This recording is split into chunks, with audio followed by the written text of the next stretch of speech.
Kuidas mõjutab alkohol arenevat aju?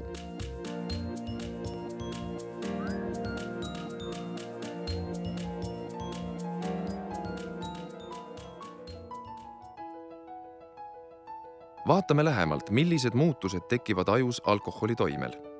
Etanool, see aktiivne aine alkoholis, mis purju teeb, on närvimürk, mis muudab mitmeid ajus kulgevaid keemilisi ja elektrilisi protsesse.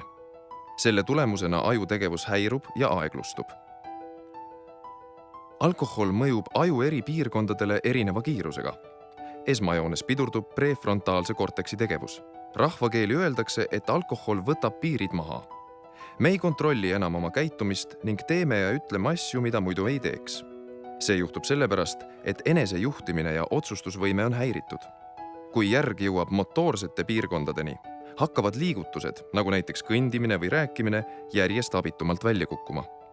Alkoholi lühiajaline mõju ehk purjus olemise tunne kaob üsna pea, kuid iga korraga tekib ka kahju, mida ei saa tagasi pöörata.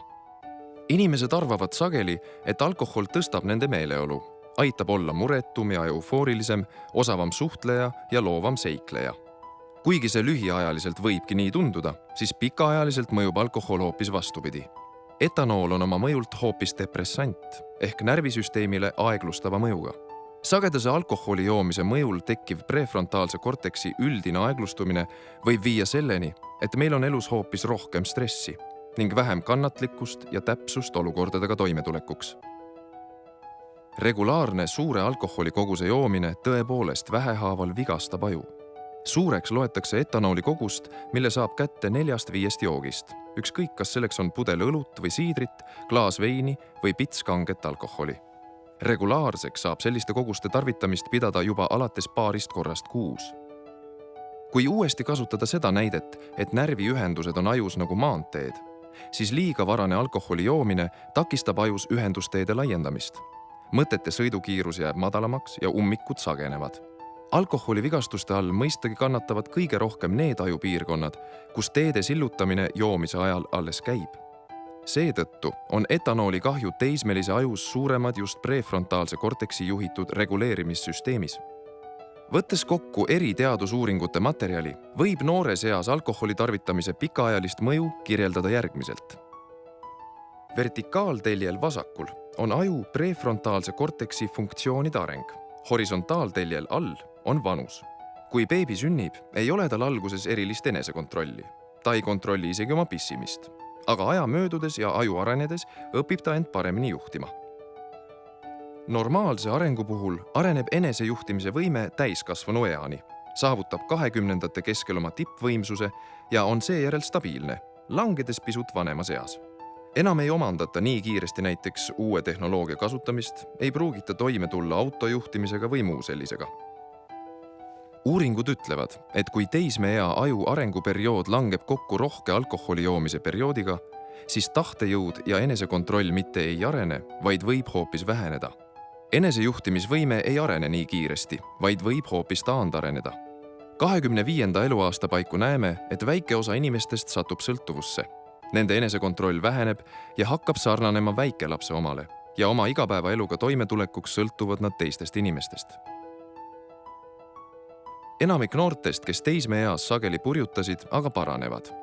Nad lõpetavad kooli, lähevad tööle ja loovad suhteid, mille kõrvalt ei jää pidutsemiseks ja alkoholiks nii palju aega. Uues kiires elus nende enesekontroll mingil määral taastub, kuid madalamal tasemel kui siis, kui nad ei oleks oma aju arenguajal etanooliga kahjustanud. Kokkuvõtteks. Mida varem noor inimene alkoholi tarvitama hakkab, seda suurem on tõenäosus, et oskused nagu loovus, koostöö, kriitiline mõtlemine, otsuste langetamine ja teised ei saavuta oma täit potentsiaali ega arene välja nii hästi võrreldes nendega, kes lapsena või väga noorena alkoholi ei joonud. See on kaotatud potentsiaal iga liiga noorelt ja palju alkoholi joonud inimese kohta. Siit tekib mitmeid küsimusi alkoholi rolli kohta meie elus 21. sajandil. Paljud noored ja täiskasvanudki usuvad, et alkoholi proovimine ning alkoholiga pidutsemine käib täiskasvanuks saamise juurde ja et seda ei saa ja polegi vaja takistada. Teised ütlevad, et see on iga inimese enda vabadus otsustada, mida ja kui palju juua. Aga kas on? Kui pidada vabaduseks võimalust ise oma elu üle otsustada ja võimet valida oma elus olulisi ja suuri eesmärke, siis selle vabaduse teostamine ehk oma eesmärkide poole liikumine ning tahtele kindlaks jäämine pidevalt muutuvas inforuumis nõuab inimeselt erinevaid oskusi ja võimeid. Neid oskusi, keskendumine, loovus, kriitiline mõtlemine ja empaatia, koordineerib aju prefrontaalne korteks, mida noorelt alkoholi joomine otseselt kahjustab, nii lühiajaliselt kui ka pikaajaliselt. Inimene ei pruugi saada elus hakkama nii hästi, kui ta oleks võinud.